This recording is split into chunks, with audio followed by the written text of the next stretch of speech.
This should be titled How I Learnt to Love the 6-Pounder. I've always been a bit scornful of the British 6-pounder anti-tank gun. Allied anti-tank weapons have always been a step behind German weapons, and I guess I discounted it because it couldn't take on Tigers and Panthers. But I've used one in an infantry list, and they're a valuable piece of equipment for the British player. I started off playing Flames of War like everybody else, tank on tank. But my open-fire Shermans just couldn't seem to hold their own against my nephew's Stugs and Pak-40s. So it was only when I switched to an infantry list that used 6-pounders that I started to make some progress. So here are my 6-pounder anti-tank guns. They are the Plastic Soldier Company box. Now this box is good because you get the 4 guns, but you also get 4 Loyd Carriers to move them around, and that saves them having to plod across the table. You can tow them, and also the kit contains enough pieces to make most of some towed guns as well. So the kit itself contains 2 sets of barrels, 2 sets of trails, one open and one closed, and 2 sets of wheels. The only thing missing is the gun shields. There aren't enough gun shields to put any on the towed anti-tank weapons.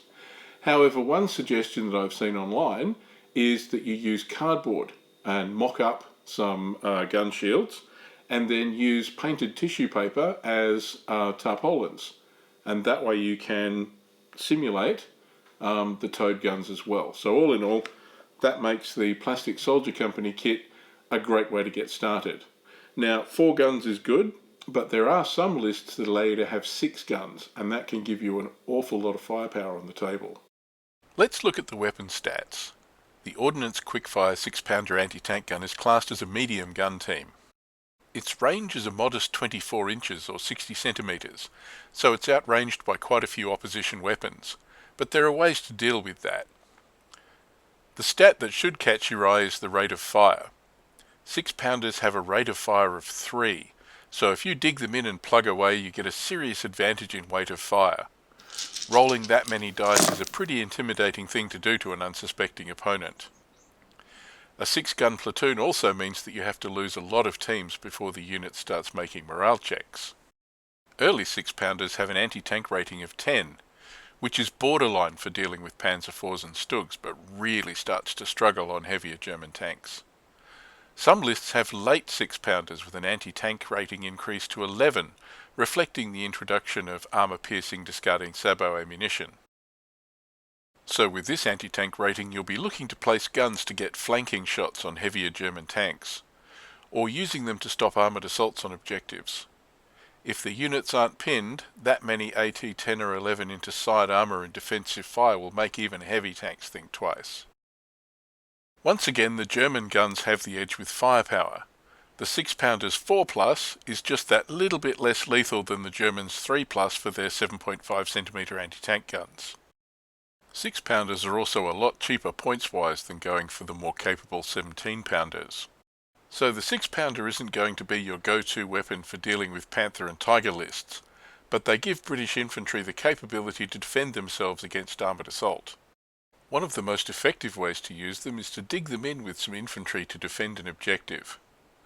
6-pounders fire HE, so they work against infantry assaults, and as we mentioned, their defensive fire against armoured assaults is still enough to cause damage to even heavy armour. I would recommend spending the extra few points to outfit your guns with Loyd Carriers. These add great towed mobility to your guns, so you can move them up quickly and use them more aggressively. Even without the carriers, don't forget that most British tanks get tow hooks, so they can drag your guns forward faster than having the crews manhandle them forward at a crawl. Again, while the 6-pounder can't go head-to-head with heavier tanks, these are great units to use in ambush. You can use the ambush rules to have them appear in position for flank shots, particularly if the enemy isn't using recce units in their advance. You can also use these guns in a sort of sword and shield combination with tanks, positioning them and manoeuvring the tanks so that at least one of these units is getting flank shots while the enemy tanks are trying to attack the other. This works particularly well with nimble British tanks like the Cromwell, which moves 16 inches as a light tank.